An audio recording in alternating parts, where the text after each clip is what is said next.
Mike Rivero popping in for 10, 15 minutes from whatreallyhappened.com.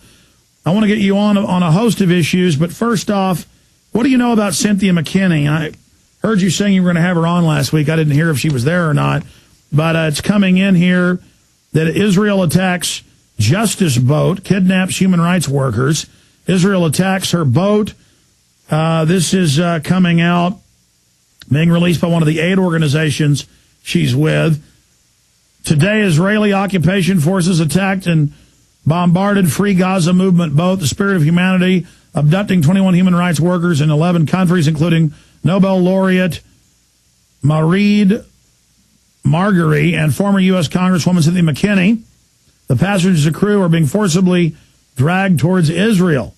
This is an outrageous violation of international law against us. Our boat was not in Israeli waters, and we were on a human rights mission to Gaza. Mike, why does Israel keep doing this? This is bad PR to ram the boat a few weeks ago and almost sink it, and then now to do this, and they're in international waters. I'm surprised they don't just pull a USS Liberty and torpedo it and then say the Easter Bunny did it. Yeah, it is a serious situation here. They were in international waters. They're actually in a port in Israel now. The ship has basically been hijacked by the Israeli Navy, and the people basically taken into custody, including 6 journalists and Cynthia McKinney and the aid workers. What makes this extremely serious is that, as you say, the initial contact between the Israeli Navy and the aid boat took place in international water, and the Israeli Navy was actively jamming their navigation systems, their GPS, their radar. It was very difficult to get any messages out because of all the jamming. They were reduced to trying to find where they were with a sextant and a compass. And it was just a very, very difficult situation. It was in the middle of the night when this happened. And, of course, the big situation here is the corporate media, which made such a big stink about the arrest of the staffers at the British Embassy in Tehran, and they were claiming it was a new hostage crisis. They're staying silent about this. The same media that was screaming about the Somali pirates hijacking ships in Somali territorial waters, this hijacking in international waters involving a humanitarian aid ship so far is not being mentioned at all on the American corporate media that I have found yet. In fact, it's really pretty much confined to the alternative media. Your radio show and our websites are the only ones actively working to get this story out. Well, how do we know they were in international waters? I mean, I believe it. Israel's extremely bold, but A, how do we confirm this? And then B, I guess that's why the mainstream media should be reporting on this. The U.S. Embassy should be making a big deal out of this. I mean, even if Israelis are, quote, the ally of the United States, this would be an incident if the British government came out in international waters and rammed and almost sunk a ship, and then the next time it came by, went and grabbed it and is towing it in to, I guess, disappear. I mean, what comes next if our media won't talk about it? Will they line Cynthia McKinney and the Nobel laureate up and shoot him in the back of the head? I mean, that's what happened with the USS Liberty. Well, the situation here is definitely, it's a tremendous diplomatic crisis here, and the U.S. can basically stand back and try and pretend it's no big deal. But the reality is that this boat was carrying the very sort of materials that Barack Obama had just requested Israel start to allow into Gaza, mostly bags of cement, things like that, construction materials. And so what Israel has basically done is thumb its nose at Barack Obama pretty much on the same day the Congress just put through some new loan guarantees for Israel to go on building settlements in the illegal occupied territories of Palestine.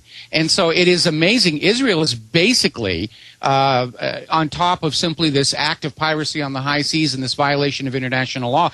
Israel is literally almost, it seems like, daring the United States to try and do something, or at least trying to show that the U.S. can't do anything, that the U.S. is going to be forced to go on spending money in Israel, and Israel is just going to do what it wants, whether it's building more settlements or seizing ships with former congresswomen on them.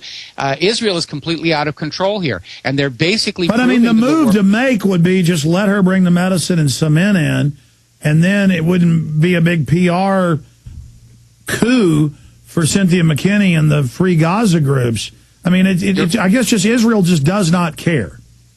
Yeah, Israel doesn't care. They're convinced that if they spend enough money and if they control enough media, that their world image can be repaired. I mean, after the disaster of Operation Cast Lead, They're spending millions of dollars to run ads. Believe it or not, they're even running ads on my radio show here on GCN.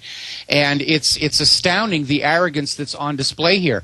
Because you're right, the world is seeing Israel is literally trying to enforce mass starvation on the people of Gaza. Hold on just a minute. Hold on just a minute, Mike. Who's running ads on your show?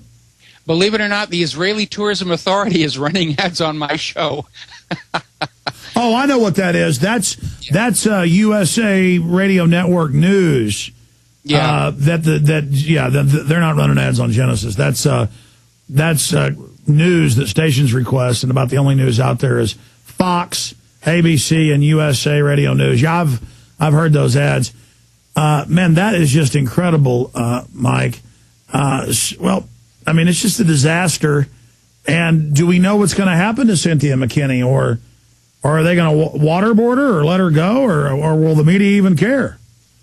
Well, the media obviously is not caring. They're still all caught up with Michael Jackson, and I've been around the TV channels this morning searching for any indication that this is even showing up on the radar of the corporate media, and so far I haven't found it.